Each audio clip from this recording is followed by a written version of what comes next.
Estaba a punto de tomar el champán servido por la amante de mi esposo, en mi empresa, cuando la señora de la limpieza tropezó conmigo y reveló algo impactante.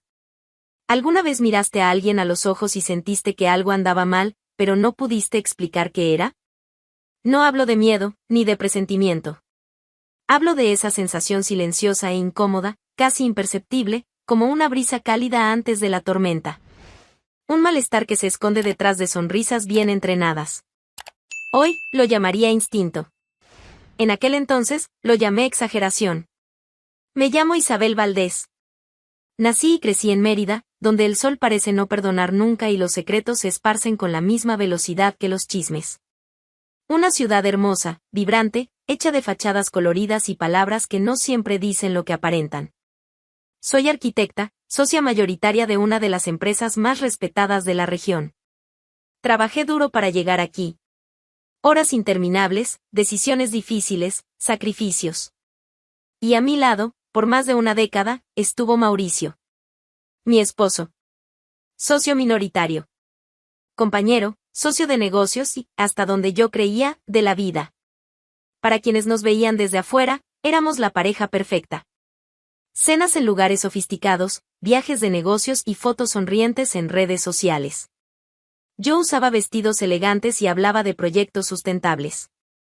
Él conocía el nombre de todos los meseros de nuestros restaurantes favoritos y me tomaba de la mano en público como quien sostiene una promesa. Pero las promesas son como las fachadas. Pueden parecer fuertes hasta el día en que se quiebran desde adentro. Todo comenzó un lunes cualquiera. Estábamos en una reunión sobre la ampliación de un complejo comercial cuando Mauricio, con el tono casual de quien sugiere cambiar el sabor del café, lanzó la idea. ¿Y si contratamos a una pasante? Alguien con una mirada nueva, joven. Mejor aún, alguien de origen humilde, que necesite una oportunidad real. La propuesta, a primera vista, sonó noble. Él continuó. Hay tanta gente buena por ahí, Isabel. Podemos marcar la diferencia en la vida de alguien. Mostrar que aquí también hay espacio para quien viene de abajo. Me pareció extraño. Mauricio rara vez se involucraba en contrataciones. No era su estilo pensar en inclusión social. Pero, como siempre fue hábil con las palabras, usó términos bonitos, me elogió por ser humana, y me convenció de que sería una buena iniciativa. Y tal vez yo realmente quisiera hacer algo generoso. O tal vez simplemente estaba demasiado cansada para pensar mejor. El hecho es que, 2 días después, me presentó el currículum de una joven llamada Camila Ortega. Es ella. Vive con su madre en un barrio alejado. Es esforzada, hizo un curso técnico en administración y sueña con trabajar en gestión. Me pareció muy determinada. Determinada. Esa fue la palabra. Debería haberle prestado más atención. Camila llegó la semana siguiente.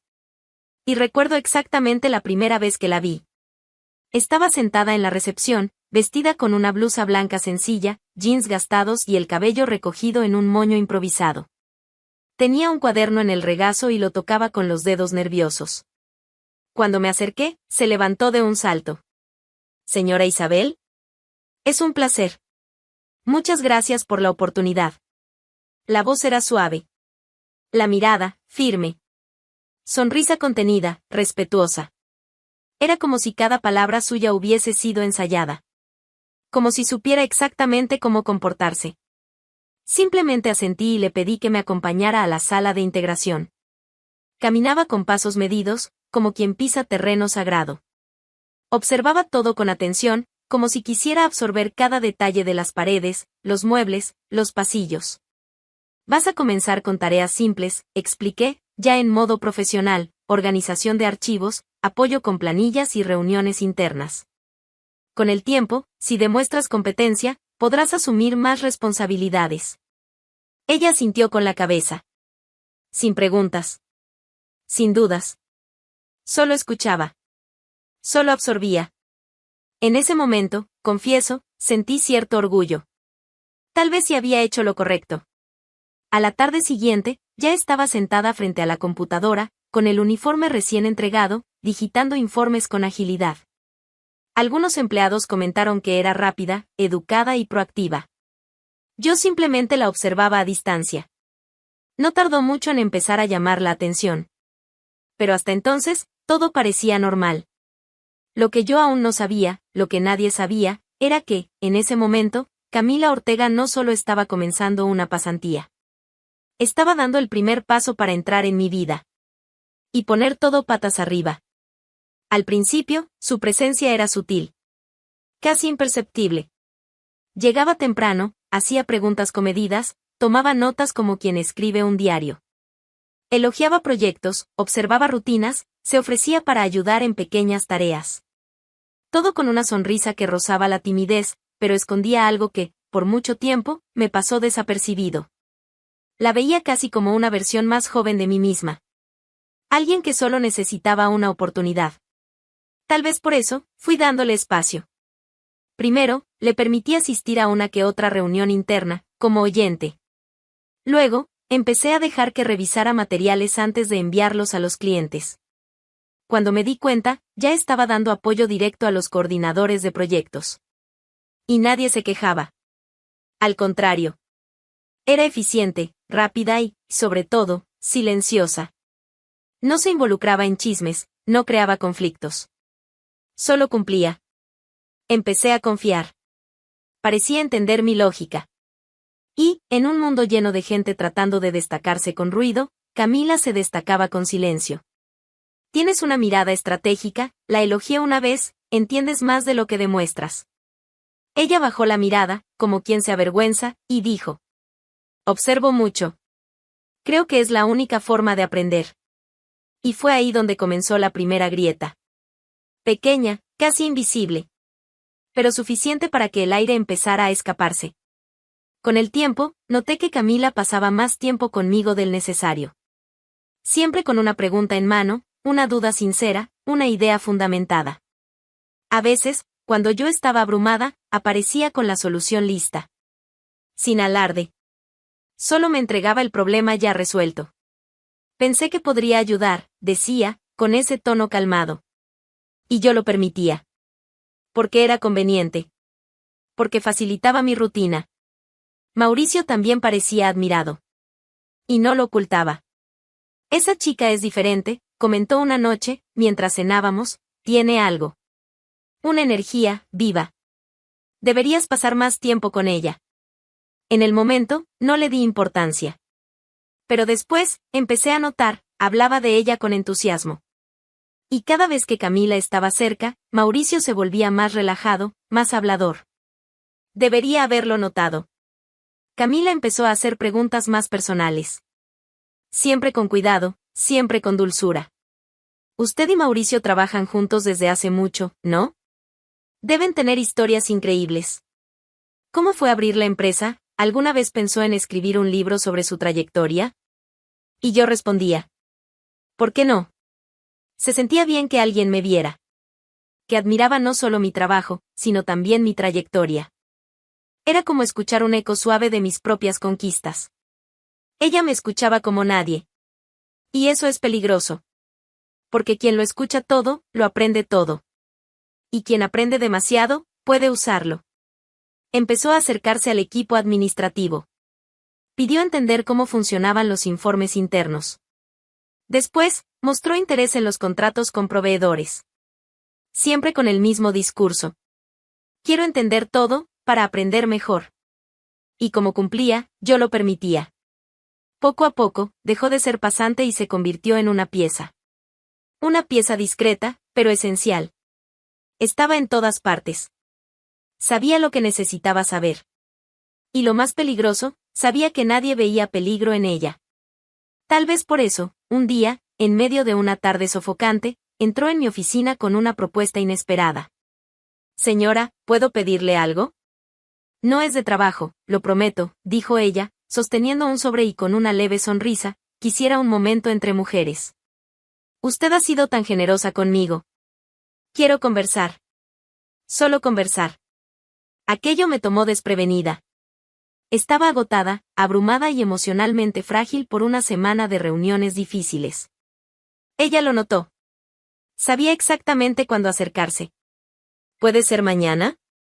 Prepararé algo especial, solo nosotras dos. Será rápido. Había un brillo en sus ojos que no supe descifrar. Pero lo confundí con admiración. Como tantas otras veces, dejé de lado la razón. Está bien, respondí, mañana, al final del día. Ella sonrió, agradeció con ese brillo de quien consiguió lo que quería. Y se fue. Despacio. Sin apuro. Como quien ya conoce el camino. En la vida real, la traición no viene con banda sonora. No hay música de suspenso. Ni cámara lenta. Solo el instante exacto en que todo cambia. Y no te das cuenta, hasta que ya es demasiado tarde. Cuando llegué a la sala de reuniones del tercer piso, ella ya estaba allí. Cabello suelto, maquillaje suave, perfume marcado. Un vestido que desentonaba con la informalidad de la empresa. El escenario estaba montado, luz tenue, botella de champán, 2 copas, fresas partidas por la mitad sobre una bandeja de vidrio. Parecía escena de novela. Pero allí, todo estaba calculado. Milimétricamente planeado. Camila sonrió como si todo fuera natural. Señora Isabel. Hoy, ¿puedo llamarla solo Isabel? Quisiera que fuera entre amigas. Asentí con un gesto discreto. Estaba demasiado cansada para formalidades. Ella sirvió la bebida con cuidado. Primero mi copa, luego la suya. Y entonces, en una fracción de segundo, aprovechando que me distraje con el celular, hizo el movimiento. Se inclinó sobre la mesa, giró un poco el cuerpo y, con una habilidad que solo vi después, al repasar mentalmente, vertió algo minúsculo en mi copa. Un polvito blanco, rápido, discreto. Lo suficiente para desaparecer con el primer giro del líquido dorado en la copa. Lo que ella no sabía, era que no estábamos solas. Rosa, la señora de limpieza, limpiaba los pasillos cercanos. Había entrado a la sala contigua minutos antes, escoba en mano, auriculares colgados del cuello. Caminaba en silencio, como siempre. Invisible. Incluso para mí. Pero sus ojos, vieron. Lo vieron todo. Sin querer, fue testigo de que el veneno fue servido. Camila volvió con las copas en la mano, sonriente. Me ofreció una con delicadeza. Por usted, Isabel. Por la mujer que inspira, lidera y transforma vidas. Tomé la copa. La llevé a mis labios. Un brindis simbólico. Una frase bonita. Un gesto simple. Pero antes de que pudiera beber, Rosa apareció. Rápida. Como un rayo silencioso, dio un paso al frente y chocó con fuerza contra mi brazo. La copa osciló peligrosamente, pero no cayó. El líquido casi se derrama, pero permaneció dentro. Mi cuerpo se estremeció del susto. No, no tome eso. Dijo, con los ojos muy abiertos. La voz no fue alta, pero tenía un peso brutal. Todo se detuvo. La miré sin entender. Camila se volteó de golpe, fingiendo sorpresa. ¿Qué está pasando aquí? Rosa, ¿estás loca? Pero Rosa no parpadeaba. Respiraba hondo, las manos temblorosas de tensión, pero la mirada firme, recta, decidida. Yo vi, dijo, mirándome directo a los ojos, la vi echando algo en su copa. Un polvito. Pequeño. Pero lo vi. El pecho se me heló. Las manos empezaron a sudar. Apreté la copa con más fuerza. Camila dio un paso atrás, negando con la cabeza enérgicamente. Estás inventando eso, ¿quieres llamar la atención? ¿Tienes envidia? Ni siquiera deberías estar aquí, eres una limpiadora. Pero Rosa avanzó un poco. No con agresividad. Con coraje. Estaba limpiando el pasillo. La puerta estaba entreabierta. Ella pensó que no había nadie cerca. Yo vi. Metió la mano en la bolsa. Sacó algo. Lo echó en la copa. Fingió que nada pasó. Y después te la entregó con esa sonrisita falsa. Basta, esto es surrealista. Gritó Camila, intentando acercarse a mí, ¿le vas a creer a esta mujer?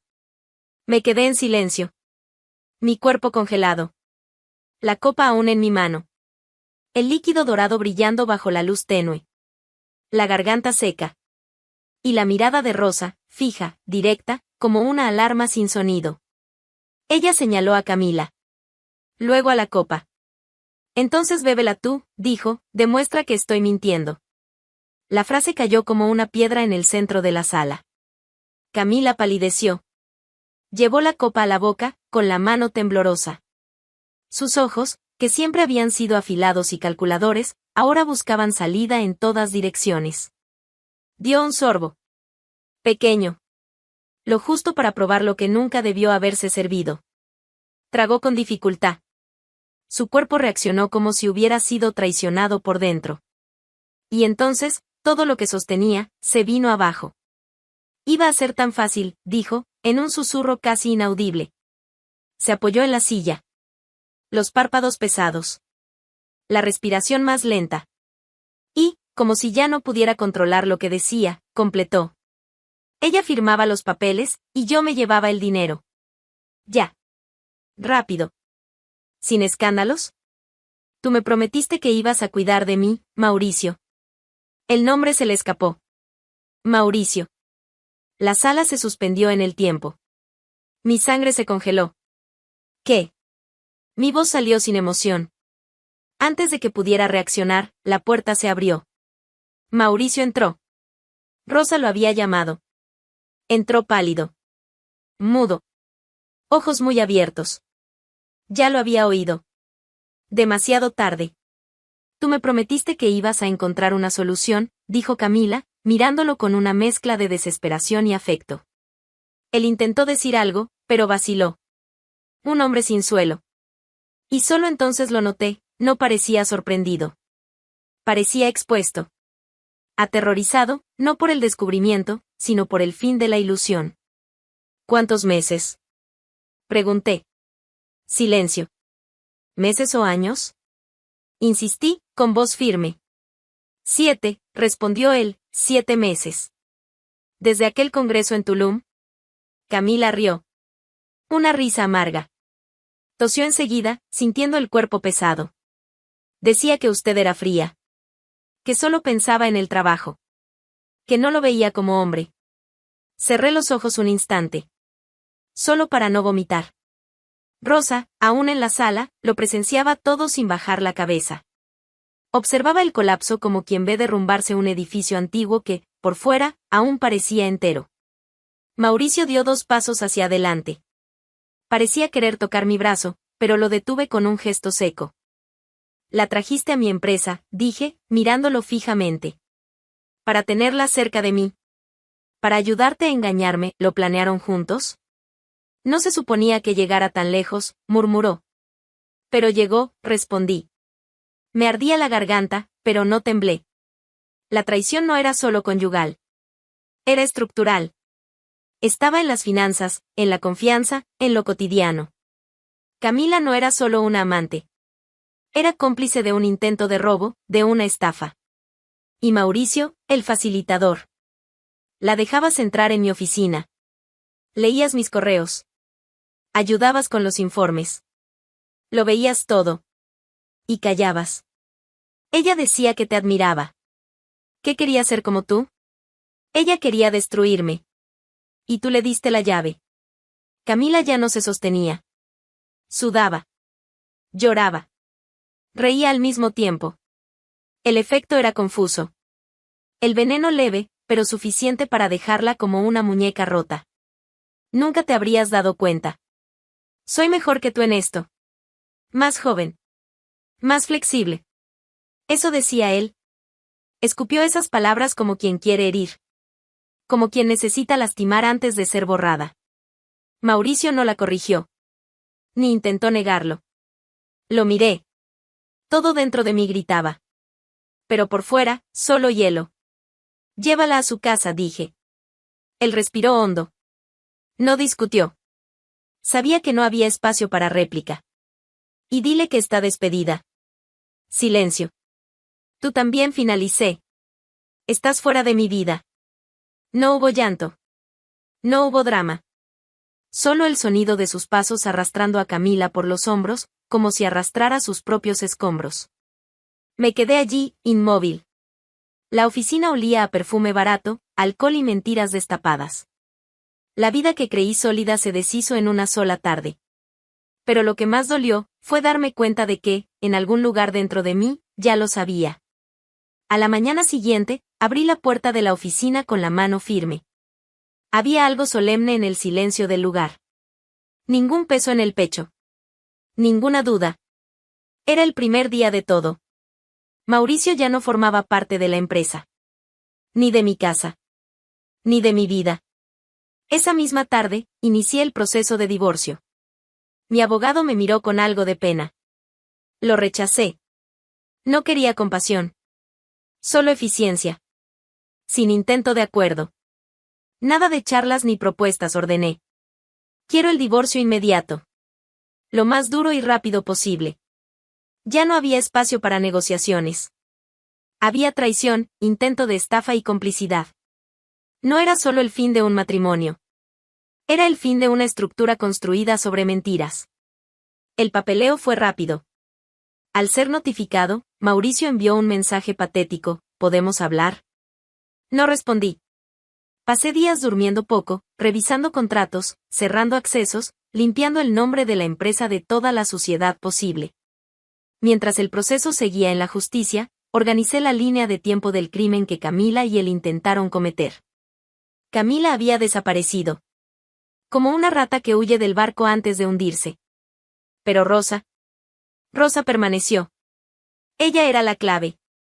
La única testigo de lo que, para muchos, aún parecía exagerado.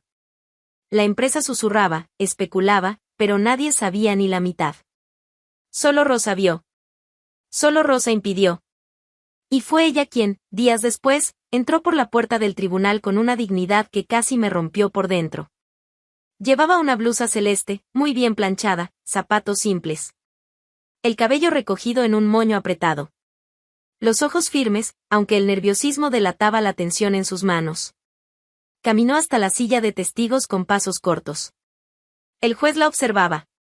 Los abogados murmuraban. Mauricio no me miraba. ¿Nombre completo, por favor?, preguntó el juez. Rosa María Castillo Hernández. ¿Profesión? Empleada de limpieza administrativa desde hace 4 años. ¿Afirma haber presenciado los hechos ocurridos el día 17? Rosa respiró hondo. Y allí, con la voz más limpia que he escuchado en la vida, dijo. Sí, señoría. Vi a la señorita Camila Ortega poner un polvo blanco en la copa de la señora Isabel. Yo estaba limpiando el pasillo. La puerta de la oficina estaba entreabierta. Ella pensó que estaba sola. ¿Puede describir exactamente lo que vio? Sacó el frasco del bolso. Vertió el polvo despacio. Revolvió el vaso. Después sonrió y lo ofreció. La señora Isabel iba a beber. Y yo, entré. Me choqué con ella solo para evitar que llevara la copa a la boca. Después hablé. No grité. Solo dije lo que vi. La abogada de Mauricio se levantó, tratando de desmontar el testimonio. Intentó insinuar confusión. Visión equivocada. Interés. Rosa, sin alterar la voz, respondió. Soy limpiadora. No soy tonta. Ni mentirosa. Y no soy mujer de inventar cosas para meterme con el patrón. Pero lo que vi, lo vi. Y si fuera mi hija, haría lo mismo. Cada palabra suya entraba como cuchillo caliente en carne fría. Precisas. Sin drama. Solo verdad. La jueza hizo una señal a mi abogada. Ella presentó los documentos. Los correos que Camila había accedido.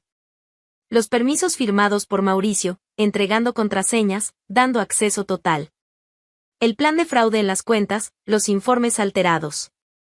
Todo en papel. Era más que infidelidad. Era delito. Y su silencio, mientras todo se exponía, decía más que cualquier defensa. Al final de la audiencia, la jueza se recostó. Cruzó los brazos. Y leyó la sentencia con la firmeza de quien no duda.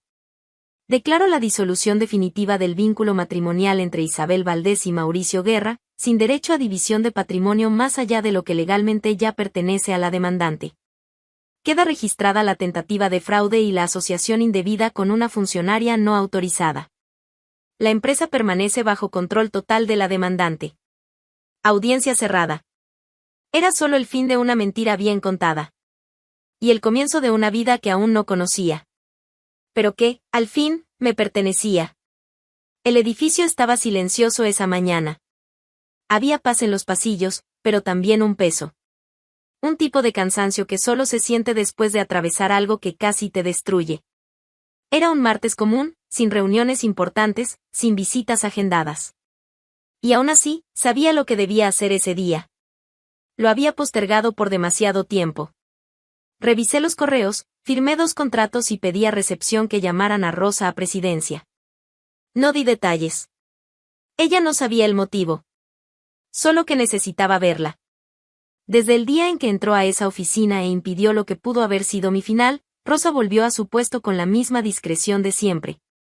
Limpiaba los pasillos como si nada hubiera pasado, evitaba miradas, mantenía distancia.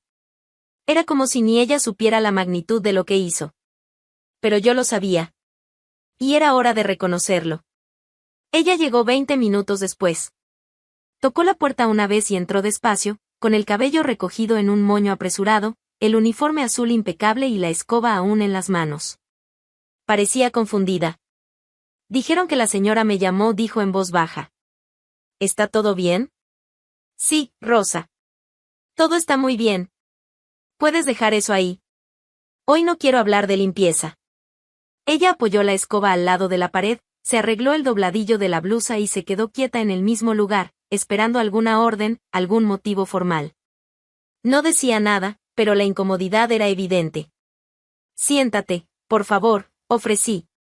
Ella dudó.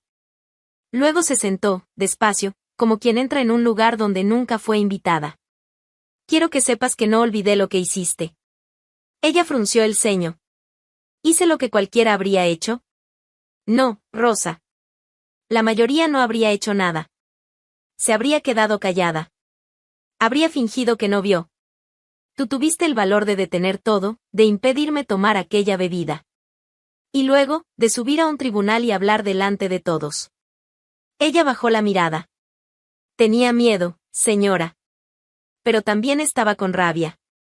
Ya vi mucha injusticia en esta vida. Y pensé, si fuera conmigo, si fuera mi hija ahí. Y por eso mismo estoy aquí. Porque hoy ya no eres solo una trabajadora de limpieza. Rosa, tú eres mi nueva secretaria. Sus ojos se levantaron rápido. Todo su cuerpo se congeló. ¿Cómo dice? Vas a pasar por una capacitación, aprender a usar la computadora, la agenda, documentos. Todo. Vas a trabajar conmigo, en la sala de al lado. Con el salario que este cargo merece. Y con el respeto que ya debías tener desde hace mucho tiempo. Ella llevó ambas manos al rostro. Un intento torpe de contener las lágrimas, pero falló. Lloró en silencio, con los hombros temblando. No lloraba de tristeza. Era alivio. Era sorpresa. Era incredulidad. Yo, ni siquiera sé qué decir. Nunca imaginé algo así en mi vida. No necesitas imaginar. Solo aceptar.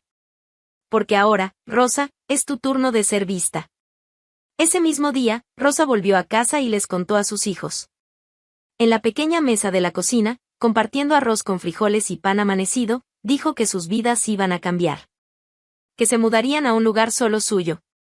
Sin compartir habitación con la abuela enferma, sin escuchar gritos de parientes borrachos. Que tendría un salario justo, una credencial distinta, un nuevo escritorio. No sé si voy a poder con todo, pero lo voy a intentar. Porque alguien creyó en mí antes de que yo misma creyera. Y lo logró. Mientras tanto, yo reorganizaba el resto de la empresa. Sin Mauricio. Sin Camila. Sin secretos circulando por los departamentos. Nadie más pasaba por mi puerta con segundas intenciones. Los contratos volvían a avanzar. El equipo respiraba mejor. La energía de la empresa cambió. Y yo también. Trabajaba sola. Pero ya no me sentía aislada. Por primera vez en años, todo fluía sin tener que ocultar nada. Ya no había nadie vigilándome con ojos fingidos. Ninguna risa educada a mis espaldas. Ninguna trampa debajo del escritorio. Aprendí mucho en ese tiempo. Aprendí que las peores amenazas no llegan gritando. Llegan sonriendo. Usan perfume suave. Traen regalos. Y elogian. Y se infiltran despacio, hasta formar parte de tu mundo. Y cuando te das cuenta, ya es demasiado tarde. Pero también aprendí otra cosa. Que el coraje, a veces, viene de donde menos se espera. Que las personas más olvidadas por el mundo llevan gestos capaces de cambiar destinos enteros. Y que la dignidad no se enseña. Se lleva dentro. Rosa me enseñó eso sin decir una sola palabra. Y fue por eso que, ese día, me aseguré de romper una regla silenciosa que muchos siguen: ignoren a los que parecen pequeños. Yo no los ignoré. Y por eso, sigo viva. Libre. Y entera. Si esta historia te atrapó hasta el final, comenta qué harías tú en el lugar de Isabel. Suscríbete al canal para más historias intensas como esta.